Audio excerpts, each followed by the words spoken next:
MCD के south zone के deputy commissioner और विधायक ने लोगों की सुनी समस्या। दिल्ली के पुरम विधानसभा के विधायक अनिल शर्मा के द्वारा लोगों के साथ जन संवाद किया गया, जिसमें साउथ जोन के एमसीडी के डिप्टी कमिश्नर बादल भी पहुंचे और तमाम अधिकारी एमडी, बीएसएस, हॉर्टिकल्चर, सीपीडब्ल्यूडी के अधिकारी पहुंचे और दिल्ली पुलिस के जवान और लोगों की समस्याएं सुनी और उसे समस्याओं का समाधान जल्द से जल्द करने का लोगों को आश्वासन दिया। लगातार विधायक अनिल शर्मा के द्वारा विधायक आपके द्वार कार्यक्रम चलाया जा रहा है, जिस क्रम में बसंत विहार के अंदर इस कार्यक्रम को रखा गया।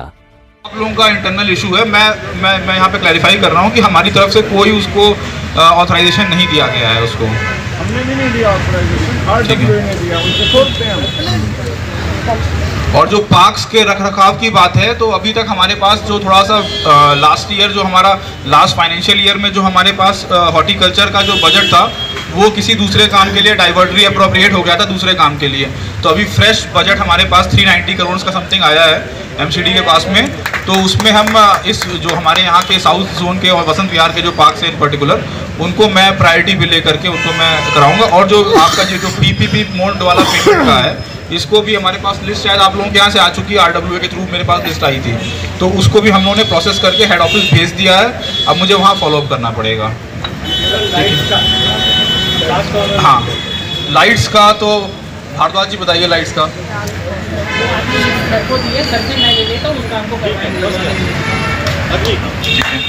और किसी का कोई और पॉइंट? और ये टर्माइट वाला जो पॉइंट आप अभी उनको 1 महीना नहीं हुआ, उन्होंने दौरे शुरू कर दिए हैं। भंवर सिंह कैंप में आई थी, उन्होंने वहाँ भंवर सिंह कैंप में काफ़ी चीज़ें लोगों को बोली हैं, वो ठीक होंगी। आने वाले समय में हम पीडब्ल्यूडी के मिनिस्टर साहब से बात हुई है, कुछ पीडब्ल्यूडी के इश्यूज हैं, उसके लिए भी नेक्स्ट वीक में परवेश जी का दौरा है, जो पीडब्ल्यूडी मिनिस्टर है, उससे नेक्स्ट वीक में हम किसी और मिनिस्टर का दौरा कराएंगे।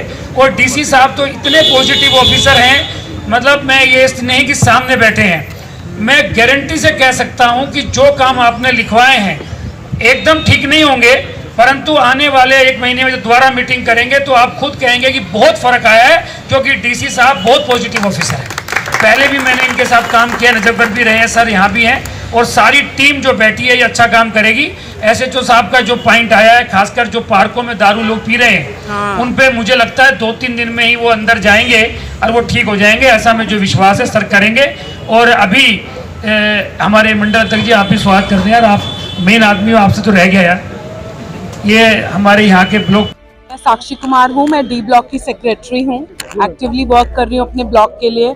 आज अनिल शर्मा जी से मिलके बहुत अच्छा लगा, क्योंकि आज की जो मीटिंग थी वो रेसिडेंट्स के लिए ही थी, तो हमने अपनी प्रॉब्लम एक एज अ रेसिडेंट जो प्रेजेंट करी, वो हमें बहुत अच्छा लगा। डीसीपी सब ने हमारे को सुना। हमारी एनक्रोचमेंट की बहुत बड़ी समस्या थी, डल हाउस की बहुत बड़ी समस्या थी। डल हाउस की उन्होंने हमें प्रॉमिस किया है कि डल हाउस की अब वेस्ट की सेग्रीगेशन यहाँ नहीं होगी, जो हमारे लिए एक बहुत बड़ी बात है। काउस को मैनेज करना, गाय का जो इशू था हमारा, एनक्रोचमेंट्स, इलीगल एनक्रोचमेंट्स को वो धीरे धीरे सॉर्ट करेंगे। इतनी पेशेंटली उन्होंने हमें सुना है, तो हमें ये यकीन है कि अगले महीने 2 महीने में कॉलोनी में हमें एक डिफरेंस दिखेगा। सफाई का इशू, हमें लगता ही नहीं है कि हम बसंत विहार में रहते हैं, क्योंकि आप इतना गंदा हो चुका है। लेकिन जो आपके ये इलीगल डेयरीज बन गई हैं, एनक्रोचमेंट्स हो गए हैं, और काव से जो हमारा गंदा हो रहा है, डॉग से गंदा हो रहा है, तो वो सारा हमें यकीन है कि अब हमने प्रेजेंट किया तो वो चीज़ें होंगी। और स्पेशली डल हाउस का हमें बहुत इशू है। मेरा नाम है मिसेस ओंडला दयाल। मैं हूँ। क्या समस्या रखी आपने? हमने तो हमारे सबसे बड़ी समस्या ये है हमारी डल हाउस की, जो हम ऑपोजिट रहते हैं डल हाउस के, वो बसंत विहार में सब डल हाउस बंद होनी चाहिए या खुला होना चाहिए, क्योंकि इतनी सेग्रीगेशन, इतनी गंद होती है। मगर आज मिलके ऐसा उम्मीद लगा जो कुछ होने वाला है, जो इतने साल से नहीं हुआ, क्योंकि हम लोग इतने सारे चिट्ठियाँ लिख रहे, इतने सारे ये सब समस्या लिखे, जो एनक्रोचमेंट्स बंद करे, बहुत सारी एनक्रोचमेंट बसंत विहार ये है नंबर 1 ए क्लास कॉलोनी, इसे कोई कहते हैं ए क्लास कॉलोनी। आप बताइए, आपके साथ में अधिकारी आपके साथ है, कितना भरोसा है? देखिए अभी तो चुनाव जीते हैं, मगर इन चुनाव जीतने के बाद तो इन्होंने हमें 1 महीने में ही हमें 2 बार मिला है, वो भी ओपन फोरम में बसंत विहार में सब रेजिडेंट्स के साथ।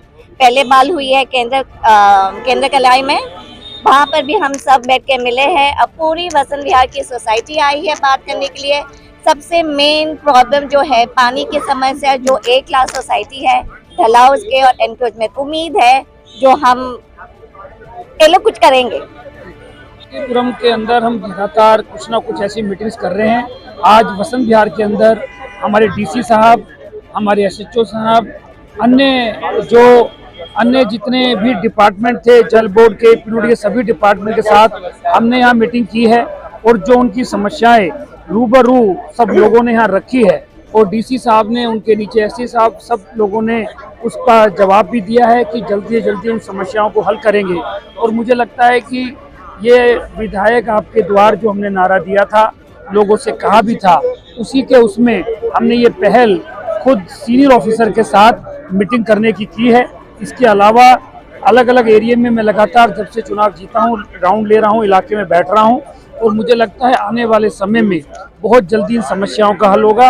मैं धन्यवाद करना चाहता हूँ सीएम महोदया का। कल सीएम महोदया भी हमारे झुग्गी बस्ती में आई थी, हमारी सांसद बहन बांसुरी जी भी आई थी और लगातार उन सबसे मिलकर हम आर.के. पुरम को बहुत ज़्यादा विकास करेंगे और आर.के. पुरम दिल्ली की बेस्ट विधानसभा में से एक विधानसभा होगी। बहुत ज़्यादा आतंक है। डीसी साहब ने उसके लिए कहा है कि बहुत जल्दी उन पे कार्रवाई करेंगे। जो इलीगल ये जो चल रही है डेयरी, उनको सील किया जाएगा। आपने मीटिंग करी आर.के. पुरम विधानसभा में, किस तरीके से समस्याओं का समाधान करेंगे? जो भी आज यहाँ पर RWA वालों ने अपनी समस्याएं बताई हैं, उनको मैंने नोट डाउन कर लिया है और उनको मैं एक प्रायोरिटी ऑर्डर बना करके, जो हमारे बिना किसी रिसोर्सेज के केवल जो नए जो ढलाव वाली प्रॉब्लम इन्होंने बताई है, उसको मैं पहले लेवल पर मैं रिजॉल्व करूँगा। फिर जहाँ पर फंड की रिक्वायरमेंट है उसको मैं सेकंड नंबर पे रिजॉल्व करूँगा, क्योंकि फंड जो आना है वो हमारा काफ़ी फंड तो हमारे जोन में अवेलेबल है, कुछ फंड हमारा हेड ऑफिस से आना है। तो वो दोनों चीज़ों को मैं देख करके एमएलए साहब के साथ बैठ करके इस पे हम चर्चा करके जो भी करना होगा वो मैं बेस्ट से बेस्ट करूँगा। बेहद पॉज इलाका है, यहाँ पर आपने देखा लोगों की समस्याओं को सुना, कई सारी शिकायतें हाँ, कई लोगों ने, उसको किस तरीके से देखते हैं? देखिए, ये मेरा पहली बैठक है यहाँ पर। अभी तक तो मेरी जो भी डिस्कशन हो रहा था वो RWA के साथ में हो रहा था। आज मैं यहाँ पर जब लोगों से मुखातिब हुआ हूँ, डायरेक्टली आमने सामने उनसे बात हुई है, तो कई और सारी प्रॉब्लम जो मुझे पता चली हैं। हमारा पूरा का पूरा जो भी जोन में जितने भी कंसर्न हमारे हेड ऑफ डिपार्टमेंट्स थे, अलग अलग विभागों के, इलेक्ट्रिकल डिपार्टमेंट के, वर्क्स डिपार्टमेंट के, मेंटेनेंस डिपार्टमेंट के, डेम्स डिपार्टमेंट के, सारे लोग यहाँ पर आए थे। तो सभी लोगों ने अपने अपने जो संबंधित चीज़ें हैं उनको नोट डाउन कर लिया है और इनको मैं जल्दी से जल्दी रिजॉल्व करूंगा। और एमएलए साहब ने कहा भी है कि हम अभी 1 महीने में इसकी हम एक रिव्यू मीटिंग करेंगे। तो 1 या 1.5 महीने में जब भी हम दोबारा बैठेंगे तो हम जो जिन चीज़ों पे हम लोग कार्य कर पाएंगे वो यहाँ पर लोगों के सामने हम लोग अपनी रिपोर्ट कार्ड टाइप का रखेंगे कि हम लोगों ने ये काम किया। देखिए, जो आवारा पशुओं के संबंध में मेरा ये कहना है कि जैसा इन लोगों ने बताया कि कुसुमपुर पहाड़ी में कई सारी हमारी इलीगल डेयरीज हैं, तो पहले नंबर पे तो मैं सारी की सारी जितनी भी इलीगल डेयरीज हैं सभी को मैं सीलिंग का शो कॉज दूंगा और उनको बंद करने का आदेश मैं जारी करूंगा यहाँ से।